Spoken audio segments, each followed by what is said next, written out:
नमस्कार, city big news पर आप जुड़ चुके हैं साक्षी सोनी के साथ। ये है हमारा हिसार शहर, जहां बड़े बड़े दावे किए जाते हैं। कहा जाता है कि सुरक्षित एनवायरनमेंट प्रदान किया जाएगा, आप लोगों को रात के अंदर निकलने में भी कोई भय नहीं होगा। लेकिन कुछ ऐसी वारदातें हिसार के अंदर हो रही हैं जिसमें दिन के अंदर चलने में भी अब लोग कतराने लगे हैं। जी हाँ, ये वारदातें हैं चोरी की। लगातार चोरी की घटनाएं हिसार शहर के अंदर बढ़ती जा रही हैं, जिससे अब लोग दिन दहाड़े निकलने के अंदर भी कतराने लगे हैं। 2 दिन पहले की ही बात है, 2 महिलाएं मलिक चौक के ऊपर जा रही थी। ठीक विधायक के घर से कुछ ही दूरी के ऊपर उनके गले से 2.5 तोले की चेन चुरा करके बाइक सवार फरार हो गए। उससे कुछ समय पहले की बात है, तेलियन पुल के ऊपर एक दुकान से थान चोरी करती हुई एक महिला पकड़ी गई थी। उससे कुछ ही समय पहले की बात है, नए मकानों के अंदर से सामान चोरी हो रहा है। ठीक उससे कुछ समय पहले नागौरी गेट पर दुकानों में चोरी की वारदातें होने लगी थी।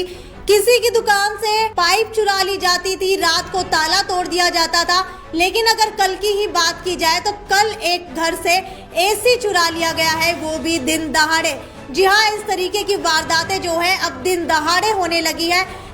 हिसार शहर, जिसके दावे उप मुख्यमंत्री दुष्यंत चौटाला ने किए थे कि चंडीगढ़ की तर्ज के ऊपर हिसार शहर को बदला जाएगा, वो चंडीगढ़ की तर्ज के ऊपर तस्वीरें अब दिखने लगी है। जी हाँ, हिसार के अंदर अब चोरी की तस्वीरें दिखने लगी है। कहीं न कहीं लोगों के अंदर अब भय पैदा हो चुका है। चंडीगढ़ को हम इसीलिए जानते हैं क्योंकि वहां पर रात को निकलने के अंदर भी कोई भय नहीं होता। लेकिन अगर हिसार की बात की जाए तो हिसार के अंदर अब दिन दहाड़े इस तरीके की वारदातों को देख करके घर से बाहर निकलना भी दुर्भर हो चुका है। लोगों के अंदर भय का माहौल पैदा हो चुका है। लेकिन अब डोगरान मोहल्ला पुलिस चौकी की पुलिस टीम को एक बड़ी कामयाबी हासिल हुई है। जी हाँ, 2 आरोपियों को यानी कि 2 चोरों को काबू में कर लिया गया है। ये वो चोर है जिन्होंने 80,000 रुपए चुरा लिए थे।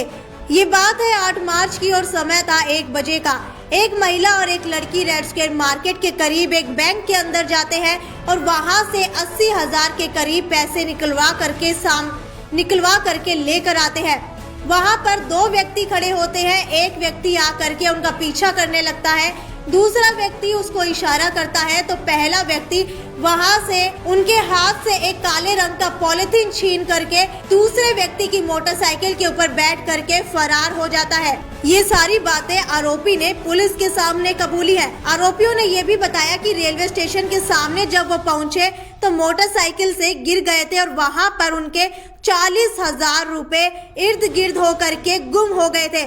उसके बाद सिर्फ 40,000 रुपए और बचे थे 80,000 में से, जिसके अंदर से 20,000 रुपए का बंटवारा कर लिया गया। इसके अलावा आरोपियों ने और भी चोरी की वारदातों को अंजाम दिया था।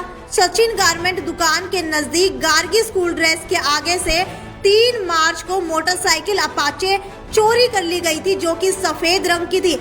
दूसरी वारदात थी पुराना गवर्नमेंट कॉलेज मैदान में। कुछ ही समय पहले सिटी बिग न्यूज का ट्रेड फेयर लगा था और वहां से एक मोटरसाइकिल चोरी कर ली गई थी, जिसे अब जो है बरामद कर लिया गया है। ये वाक्य है 28 तारीख का है, जो दोनों हिसार आए थे। और गार्गी ये एक बुक स्टॉल है बक्सिंग चौक के आसपास, वहाँ से ये अपाचे मोटरसाइकिल चोरी करके ले गई। खान बहादुर एक है तो दीपक और एक है सागर के। कुछ खाने पीने के शौकीन हो रहे, तंगी क्या है करते हैं, खाने पीने मौज मस्ती के लिए काम करते नहीं। आरोपियों को कल अदालत में पेश करके रिमांड पर लिया जाएगा। लेकिन यहाँ पर सबसे बड़ा सवाल ये उठता है कि इस तरीके के शहर के अंदर हम लोग कैसे रह सकते हैं, जहां पर दिन के अंदर निकलना भी अब दुर्भर हो चुका है। क्या हम लोग अपने घर से अब मोटरसाइकिल या बाइक लेकर के निकलने की बजाय पैदल ही निकले? क्योंकि चोरी जैसी वारदातें जो है अब सिर्फ बाहर ही नहीं, घर के अंदर भी हम लोग सुरक्षित नहीं है। क्योंकि चोरी जैसी वारदातों को इस तरीके से अंजाम दिया जा रहा है जहां पर ना तो किसी को किसी का डर है, ना ही किसी की जान की फिक्र है। खैर, अब देखने वाली बात ये होगी कि इन आरोपियों को पकड़ने के बाद जो चोर गिरोह है वो कितने सतर्क हो जाते हैं और चोरी घटने की बजाय कहीं बढ़ तो नहीं जाती। ये अब आने वाले दिनों के अंदर देखने वाली बात है। ये थी साक्षी सोनी की report, city big news bureau Hisar.